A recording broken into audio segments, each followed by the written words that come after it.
Hello everyone. Every year we get hundreds of calls from people wanting to get their basement drains fixed because they've had a flood. Flooding in your basement can be devastating, terrible experience that no one really wants or needs to go through. And the thing is, a lot of these floods can be avoided if you're patient and diligent enough to go through some annual things, checklist items to make sure that your basement walkout drain is ready for the storms of that season or for that year. So we're going to go through some of the top things that should be done to make sure your basement drain is in tip-top shape and ready to go.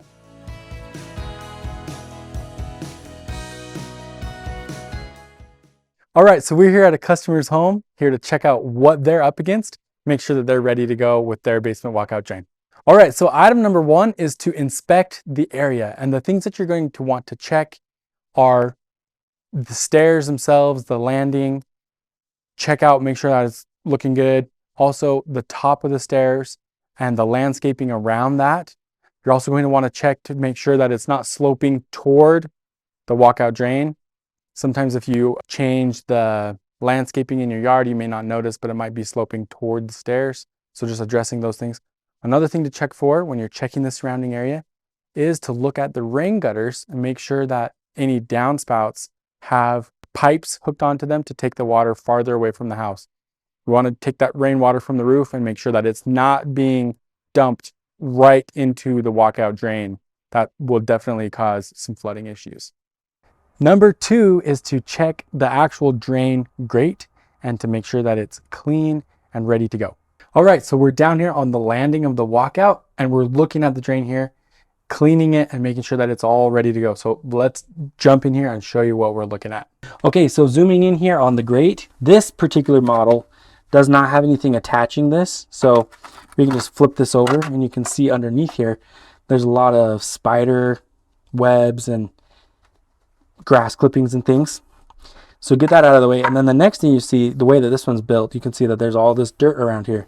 So this is going to be needing to get cleaned out of here.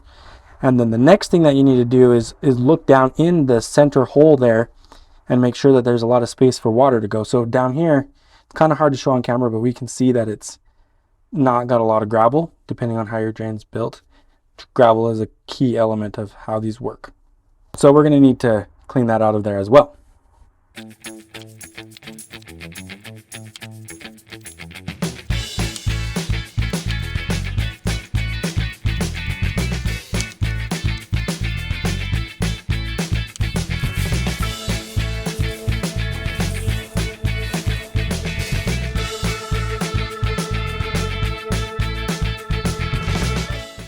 We've got the basement drain cleaned out now with all of the stairs swept and the landing all swept and the dust and dirt taken out of the catch basin that the drain had. And now it's time to actually test it. So let's dump some water down here and see how it handles. And for this step, I think it's really important to use a bucket of some kind to be able to measure how much water you're dumping down there so that you actually know its capacity.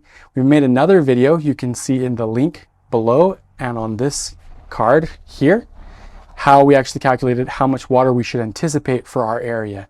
You can do the same for your area as well.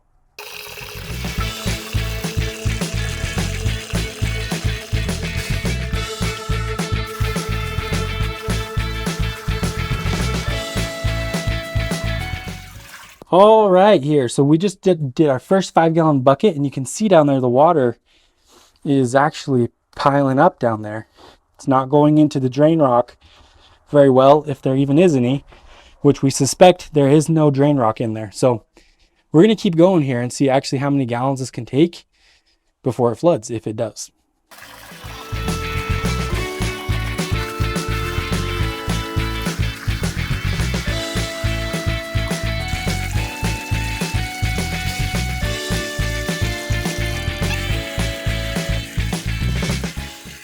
All right, so as we've been dumping buckets in here, we've put 20 gallons so far.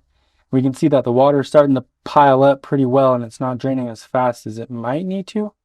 So we reach in here and I actually can see that we have some debris.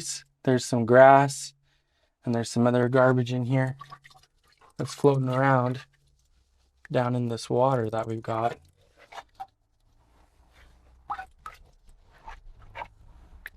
some branches and things that are piling up. So we just want to make sure that that's part of our maintenance checklist. Just make sure that down inside there, cleaned out. This has a lot of dirt. That's why the water's not going down very well. And there's not enough gravel down there to help give space for the water to go.